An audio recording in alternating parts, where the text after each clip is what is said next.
नमस्कार। कैंसर की चर्चा को आगे बढ़ाते हुए आज हम लोग एक बहुत ही कॉमन समस्या जो कैंसर के मरीज को फेस करना पड़ता है अपने इलाज के दौरान, वो है प्लेटलेट्स की कमी। मरीज और उसके अभिभावक प्लेटलेट के कारण काफ़ी चिंतित रहते हैं, जबकि मैक्सिमम केस में ये खुद से ठीक हो जाता है। मैक्सिमम केस 90% केस में ये खुद से ठीक हो जाता है।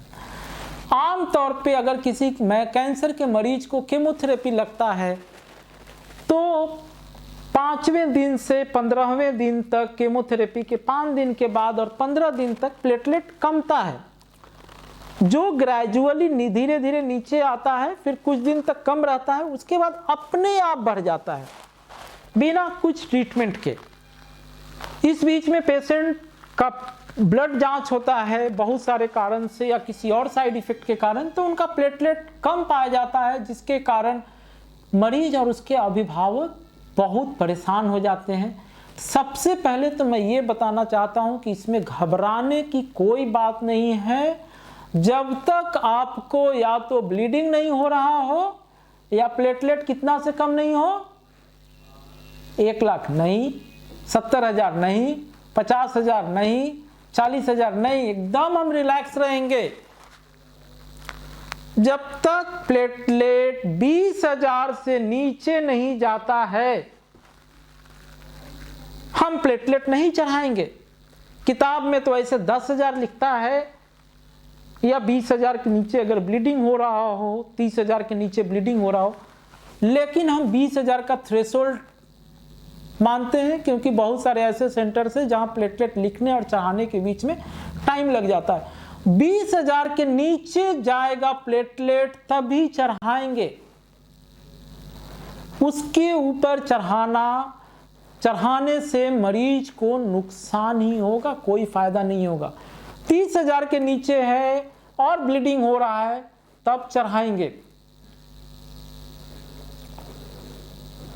नॉर्मली भी हम 7वें दिन, केमोथेरेपी के 7वें दिन, 8वें दिन, 10वें दिन, 12वें दिन करेंगे तो प्लेटलेट 60,000, 70,000, 80,000 रहेगा।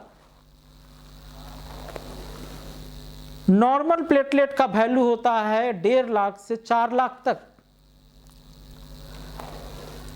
प्लेटलेट की कमी को 4 ग्रेड में बांटा गया है। पहला है 1 लाख से 1.5 लाख के बीच ग्रेड 1, ग्रेड 2 हो गया आपको 50,000 से 1,99,000, ग्रेड 3 हो गया 25,000 से 49,000 और ग्रेड 4 होता है 25,000 से नीचे। नॉर्मली प्लेटलेट के लिए हम कुछ नहीं करते हैं।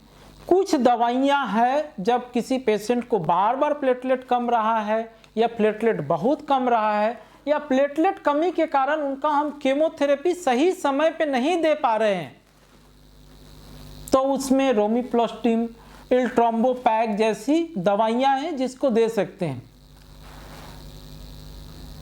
पेशेंट सबसे पहले या उनके अटेंडेंट पूछते हैं कि पपीता या उससे मिलने वाला जो नई नई दवाइयाँ हैं जो डेंगू के समय प्लेटलेट बढ़ाने के लिए यूज करते हैं, इसको हम क्यों ना दें।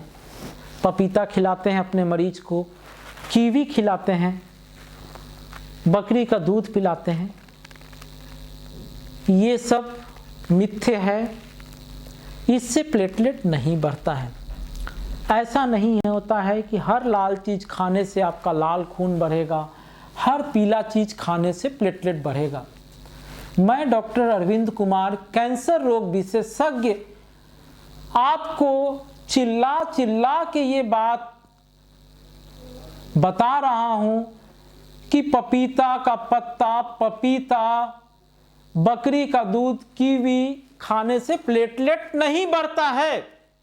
आप उसको फल के रूप में खा सकते हैं, वो भी जब हाई डोज केमोथेरेपी चलेगा, बहुत हाई डोज, तो फल खाने से नुकसान हो जाएगा।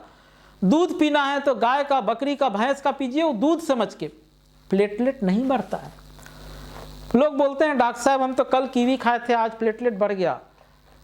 भैया मेरे, प्लेटलेट जब बढ़ना शुरू करता है तो एक दिन में 40,000, 50,000, 1 लाख बढ़ता है। आज अगर प्लेटलेट 50,000 है और जिस दिन से वो रफ्तार पकड़ेगा तो वो अगले दिन 80,000, दूसरे दिन 1.5 लाख हो जाएगा। तो आपको लगेगा कि इतना दिन से नहीं बढ़ रहा था, आज कीवी खाए तो बढ़ा।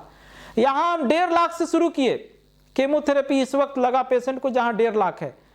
5वें दिन के बाद उसका प्लेटलेट इधर आ जाएगा 50,000। 7-8 दिन, अगला 5-6 दिन उसी 50,000 में रहेगा। उसके बाद 13वें 14वें दिन से खुद से बढ़ेगा। 15वां 16वां दिन आते आते प्लेटलेट नॉर्मल हो जाएगा। ये नेचुरल हिस्ट्री है केमोथेरेपी के बाद। प्लेटलेट खुद से बढ़ता है। कुछ दवाइयां हैं, रोमिप्लास्टिन, एल्ट्रोम्बोपैग, जो साइंटिफिकली प्रूव्ड है। अगर दिलवाना है तो अपने डॉक्टर साहब से बात करके इसको दिलवाना है। किसी मिथ्य बातें में नहीं रहना है और इस चीज को लेके टेंशन में नहीं जाना है। कैच पॉइंट है कि 20,000 से नीचे देना है अगर प्लेटलेट जाता है या ब्लीडिंग होता है तो। आज के लिए इतना ही। कुछ भी आगे की जानकारी हो तो हमारे YouTube चैनल, ईमेल आईडी या फ़ोन नंबर पे हमें कांटेक्ट कर सकते हैं।